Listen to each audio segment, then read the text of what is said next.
भाटी जी, आज तो गनीमत है कि स्वामी प्रसाद मौर्य ने कोई बयान नहीं दिया, लग रहा है कि ट्रैक पर आ भी रहे हैं। लेकिन जिस गठबंधन की बातचीत हो रही है मोदी से मुकाबले के लिए 2024 में, किसी को मनवाद लग रहा है, किसी को गुलामी की मानसिकता। मंदिर जाना गुलामी की मानसिकता है क्या? आप भी तो मंदिर जाते होंगे कि कोई कह रहा है कि भाई दिवाली मनाने की बात हो रही है। पहले तो आपके करोड़ों दर्शकों को और सभी देशवासियों को नववर्ष की हार्दिक शुभकामनाएं। आपने राकेश जी शो के शुरू में एक बहुत अच्छी बात कही कि नए वर्ष के पहले दिन ये मंदिर को लेकर चिक चिक क्यों, लेकिन ये चिक चिक तो आप ही करा रहे हैं। आपने पता नहीं कहां से बयान उठा के, कुछ ठीक ठाक नेता हैं, कुछ नामालूम से नेता हैं जिन्हें कोई जानता भी नहीं, उनके बयान इकट्ठे कर आप चाहते हैं कि इस पर विवाद हो, इस पर बहस हो। फतेह बहादुर आरजेडी के विधायक हैं, उदित राज आप मेरे हिसाब से बहुत छोटे नेता तो नहीं है। आज के दिन तो कम से कम आपको एक बहुत महत्वपूर्ण विषय उत्तर प्रदेश का है।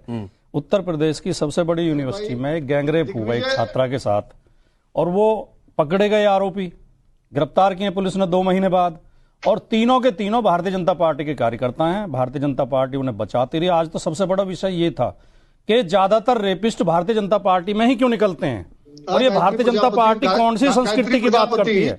भारतीय जनता पार्टी में मनीष जी, मैं तो आपके बीच में बोला नहीं था। जब रेप का आरोप मनीष जी, मैं आपके बीच में नहीं बोला था। आपको नंबर मिलेगा, पूरा बोलने का मौका मिलेगा। सीट पे बैठा के चुनाव लड़ाने। मनीष जी गलत बात है, तरीका गलत है। एक बार सुन लीजिए, फिर आपके पास मैं तुरंत आ जाऊंगा, फिर आप जवाब भी दे दीजिएगा। और ये बात कहते हुए भाटी जी की ये भी उसमें ऐड करिए कि भाजपा की सरकार में पकड़े गए हैं।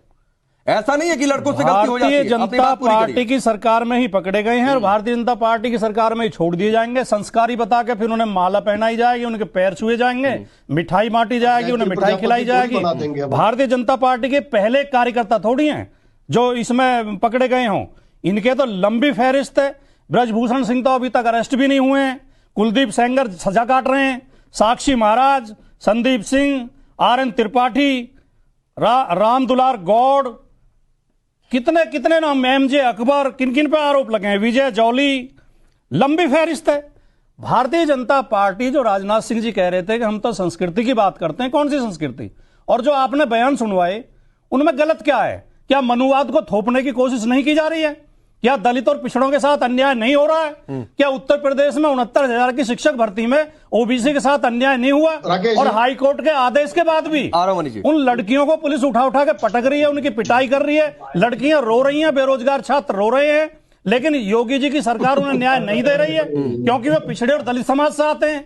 क्या उत्तर प्रदेश में जाति देख के पोस्टिंग नहीं की जा रही? सारी बात आपकी ठीक है और आप सवाल उठाइए, उसके साथ भी रहेंगे भाटी जी। लेकिन राम मंदिर की बात को लेकर अगर इस तरीके के स्टेटमेंट आए, आप उदित राज की आलोचना नहीं कर रहे, आप फतेह बहादुर पर नहीं कुछ कह रहे हैं, आप जो है राशिद अल्वी पर नहीं कुछ कह रहे हैं। उदित राज ने ये कहा, उदित राज ने मंदिर के खिलाफ कुछ नहीं बोला। उदित राज ने कहा मनुवाद को थोपने का प्रयास किया जा रहा है। नहीं मतलब, और ये बात सही है। आज किस संदर्भ में कहा था? ये बात सही है, बिल्कुल। किस संदर्भ में कहा था? आज राम मंदिर बना, राम मंदिर के प्राण प्रतिष्ठा की तारीख है, किस बात पर उदित राज बोल रहे हैं? राकेश जी, जब हमारा संविधान 26 नवंबर 1949 को स्वीकार किया गया था तो गुरु गोलवलकर ने ऑर्गेनाइजर में बाकायदा लेख लिखा था अपने अखबार में कि हमें मनुस्मृति का संविधान चाहिए। भाटी जी, आपके हिसाब से उदित राज ने किस संदर्भ में? सवाल का जवाब दे रहा हूं। मैं किस संदर्भ में कहा? राम मंदिर के संदर्भ में, किसी और संदर्भ में? मैं बता रहा हूं। देखिए, 2 विषय अलग अलग हैं, इन दोनों को आप जोड़ देते हैं। मंदिर बन रहा है, सबको खुशी है, सबको बधाई, शुभकामनाएं। देखिए, मंदिर पर किसी को कोई आपत्ति नहीं है और सुप्रीम कोर्ट के आदेश में बन रहा है। और हमारी पार्टी की शुरू के दिन से नीति थी कि या तो आपकी सहमति से बने या सुप्रीम कोर्ट के निर्णय से बने।